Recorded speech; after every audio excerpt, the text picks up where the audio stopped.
बानी पीटीआई से लाहौर पुलिस की तफ्तीश का पहला मरहला मुकम्मल। तफ्तीश के दौरान बानी चेयरमैन ने पंजाब फॉरेंसिक साइंस के माहिरीन को 3 टेस्ट देने से इनकार कर दिया। कहा, मैं बहुत से तफ्तीशी इदारों के ज़ेरे तफ्तीश हूँ, फिलहाल कोई टेस्ट नहीं कराऊंगा। मुख्तलिफ टेस्ट करने के हवाले से बाद में पुलिस को वक्त दूंगा।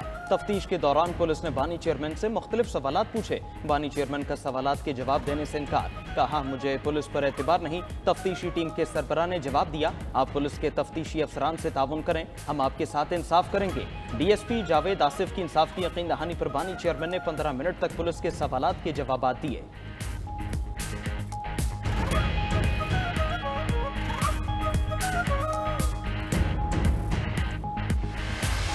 ये सियासी जमात नहीं, इंतशारी टोला है। इसका मकसद शरपसंदी के जरिए रियासत को नुकसान पहुंचाना है। वजीर आला पंजाब मरियम नवाज के ताक ताक कर पीटीआई पर निशाने। कहा, 4 माह टांग पर प्लस्तर बांधने के ड्रामे के दौरान 9 मई की मनसूबाबंदी की गई। ये कैसा पुरअमन एहतजाज था जिसमें 200 से ज्यादा फौजी तंसीबात पर हमले हुए, एयरफोर्स के तैयारों को आग लगाई गई, कोर कमांडर्स हाउस जलाए गए, शोहदा की यादगारों की तौहीन की गई, पाकिस्तान को दिवालिया कराने, IMF को खत लिखने, साइफर लहराने की साजिशें की गईं। शवाहिद और सबूतों की मौजूदगी में इस शरपसंद इंतशारी टोले के खिलाफ सख्त कार्रवाई होना मुल्क की सलामती और कौमी मुफादात का तकाजा है। पीटीआई के गिरफ्तारियों, छापों और मुकदमात के खिलाफ एहतजाज। अरकान पार्लियामेंट ने पार्लियामेंट के बाहर भूख हड़ताली कैंप लगा लिया। भूख हड़ताली कैंप में chairman PTI barrister Gauhar, Asad Qaiser, Ali Mohammad Khan और दीगर अरकान की शिरकत। अपोजिशन लीडर उमर अयूब ने कहा, बानी पीटीआई की रिहाई के लिए अलामती भूख हड़ताल कर रहे हैं। बानी चेयरमैन, वाइस चेयरमैन और दीगर असीरान को रिहा किया जाए। हुकूमत की कश्ती डूब रही है। कल एक प्रेस कॉन्फ्रेंस से उसे सहारा दिया गया। शिबली फराज बोले, पहले पार्लियामेंट और सेनेट से भूख हड़ताल शुरू की है, अब अगले मरहले में सूबाई असेंबलियों में लेकर जाएंगे।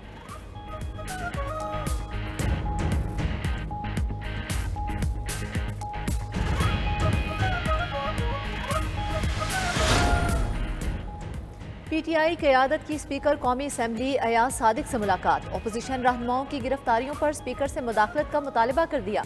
चेयरमैन पीटीआई बैरिस्टर गौहर ने पीटीआई सेक्रेटेरिएट पर छापे और गिरफ्तारियों से मुतल्लिक आगाह किया। कहा, स्पीकर हमारे अरकान के साथ होने वाली ज्यादती रोकें। मीडिया से गुफ्तगू में असद कैसर ने कहा, पीटीआई पर पाबंदी लगाना हुकूमत की ख्वाहिश तो हो सकती है, लेकिन पाबंदी लगाना उनके बस की बात नहीं।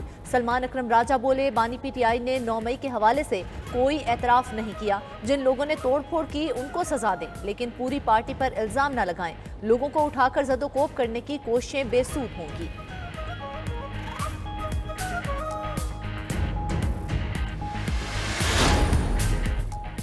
इस्लामाबाद इंतजामिया ने पीटीआई का मरकजी दफ्तर एक बार फिर सील कर दिया। मेट्रोपॉलिटन कॉरपोरेशन इस्लामाबाद की कार्रवाई। पीटीआई को भेजे गए नोटिस में कहा, दफ्तर में कोई फायर एंड सेफ्टी इंतजामात नहीं। दूसरी तरफ तर्जमान पीटीआई रऊफ हसन और दीगर गिरफ्तार अफराद का 2 रोज़ा जिस्मानी रिमांड मंजूर। मुल्जिमान को FIA के हवाले कर दिया गया। अदालत ने गिरफ्तार 2 खवातीन को जुडिशल रिमांड पर जेल भेज दिया।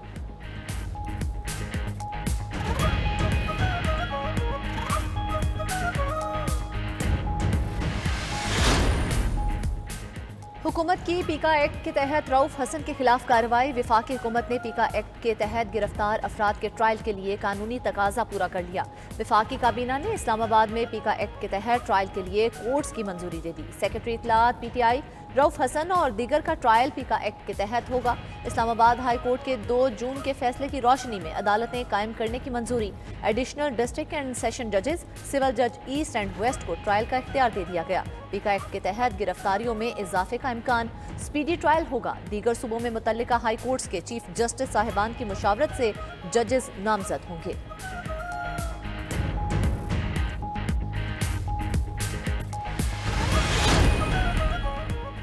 मखसूस नशिस्तों के केस में पीपल्स पार्टी भी फरीक बन गई। फैसले के खिलाफ सुप्रीम कोर्ट में नजरसानी अपील दायर। मखसूस नशिस्तों का 12 जुलाई का फैसला वापस लेने की इस्तदा कर दी। अपील में मौक़िफ़ इख्तियार किया। सुप्रीम कोर्ट का ऑर्डर असल तनाज़े पर मुकम्मल खामोश है। अदालती फंडिंग फरीक़ैन की गुजारिशात के बरक्स है। तहरीक इंसाफ ने दरख्वास्त दायर नहीं की, न फरीक बनी। 41 अरकान को 15 दिन की मोहलत आईन और कानून से मुतसादिम है। पीपल्स पार्टी ने सवाल उठाया कि क्या सुन्नी इत्तेहाद काउंसिल को मखसूस नशिस्तें मिलनी चाहिए? क्या ऐसी जमात को मखसूस नशिस्तें मिलनी चाहिए जिसने फहरिस्त जमा नहीं कराई? क्या ऐसी जमात को मखसूस नशिस्तें मिलनी चाहिए जिसके उम्मीदवारों ने कागजात नामजदगी जमा नहीं कराई? क्या मखसूस नशिस्तें खाली छोड़ी जा सकती हैं? क्या मखसूस नशिस्तें ऐसी जमात को मिल सकती हैं जिसका एक उम्मीदवार भी कौमी और सूबाई सीट न जीता हो?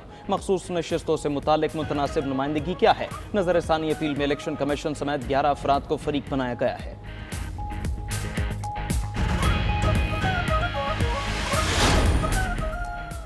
वफाकी हुकूमत पीटीआई पर पाबंदी का मामला काबीना में लाएगी। पीटीआई वाले सवाए मार धाड़ के कोई बात नहीं करते। सियासत और दहशतगर्दी में बहुत फर्क है। वजीर इत्तलात सिंध शर्जील इनाम मेमन कहते हैं पीपल्स पार्टी किसी भी सूबे में गवर्नर राज की हिमायत नहीं करेगी। शहरी रहमान बोली, बानी पीटीआई ने मान लिया कि जीएचक्यू के सामने एहतजाज की कॉल उन्होंने दी थी। ये एतराफ़ जुर्म नहीं तो और क्या है? उनको अपने जुर्म पर मुआफ़ी मांगनी चाहिए। खुर्शीद शाह बोले, बानी पीटीआई ने इस मुल्क में नफरत और तशद्दुद की सियासत की बुनियाद रखी। बानी पीटीआई को फौजी तनसीबात पर धावा बोलने का एतराफ़ बहुत पहले कर लेना चाहिए था।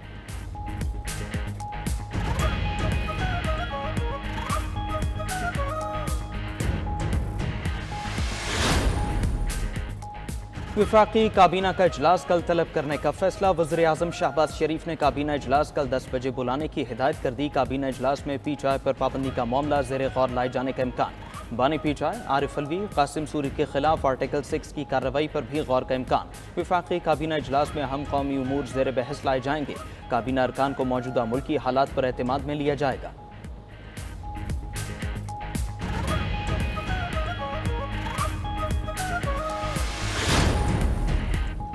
इंट्रा पार्टी इंतखाबात केस में पीटीआई को वक्त मिल गया। इलेक्शन कमीशन ने दस्तावेजात जमा करवाने के लिए मोहलत दे दी। मेंबर निसार दुरानी की सरबराही में 3 रुकनी इलेक्शन कमीशन की PTI intra party election case की समाअत। चेयरमैन पीटीआई बैरिस्टर गौहर ने कहा, पुलिस सेंट्रल सेक्रेटेरिएट से तमाम दस्तावेजात साथ ले गई। तहरीक इंसाफ के हालिया इंट्रा पार्टी इंतखाबात पर इलेक्शन कमीशन का कोई एतराज नहीं आया। इंट्रा पार्टी इलेक्शन के हवाले से सिर्फ चंद तकनीकी और कानूनी सवालात हैं जिनका जवाब हम देंगे। इलेक्शन कमीशन ने केस की समाअत मुलतवी कर दी।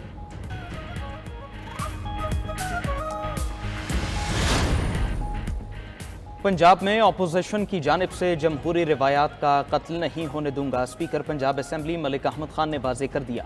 कसूर में न्यूज़ कॉन्फ्रेंस के दौरान कहा, असेंबली में किसी को भी गालियां निकालने की इजाज़त नहीं। इख्तिलाफात अखलाकियात के दायरे में रहते हुए करें। मैं किसी एक जमात पर तनकीद नहीं कर रहा। 2014 से ऐवान की बेतौकीरी होते देख रहा हूँ।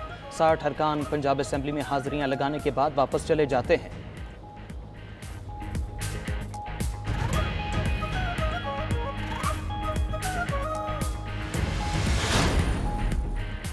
सदर आसिफ अली जरदारी ने क्रिश्चियन मैरिज तरमीमी एक्ट 2024 की तौसीक कर दी। तरमीमी एक्ट के तहत मसीही बरादरी से ताल्लुक़ रखने वाले मर्द और ख़वातीन के लिए शादी की उम्र 18 साल कर दी गई। इससे कबल मसीही बरादरी के मर्दों के लिए शादी की उम्र 16 साल जबकि ख़वातीन के लिए 13 साल थी। तकरीब में वफाकी वज़ीर मजहबी उमूर चौधरी सालिक हुसैन और मसीही बरादरी के नुमाइंदे भी शरीक हुए। पाकिस्तान में दहशतगर्दी के वाक़यात बढ़ रहे हैं। अज़्म इस्तेहकाम के खिलाफ सूबाई असम्बली की करारदाद अफसोसनाक है। सदर ex serviceman society lieutenant general retired Abdul Qayyum की न्यूज़ कॉन्फ्रेंस। कहा, अमरीका अफगानिस्तान से जाते हुए हमारे लिए दहशतगर्द छोड़ गया। अफगानिस्तान में असलहा छोड़कर जाना चीन की ताकत को कम करना भी है। अफगानिस्तान की तरफ से सरहद पर कोई सिक्योरिटी इंतजाम नहीं। भारत के होते एक और मुखालिफ हमसाये के मुतहम्मिल नहीं हो सकते।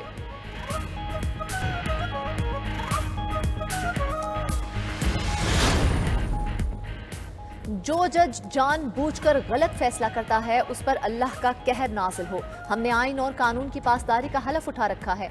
जस्टिस तारिक जहांगीरी का इस्लामाबाद हाई कोर्ट बार से खिताब। कहा, अगर हम इंसाफ नहीं कर सकते तो ये बहुत बड़ी ज्यादती होगी। एक वकूए पर मुतअद्दिद FIRs दर्ज नहीं हो सकती। कोशिश होती है जो फैसला हो वो जल्दी निपटाया जाए। इस्लामाबाद हाई कोर्ट बार में पूरे मुल्क की तर्जुमानी होती है। वकला अच्छी मुआवनत करें तो जजेस को भी फैसला करने में आसानी होती है।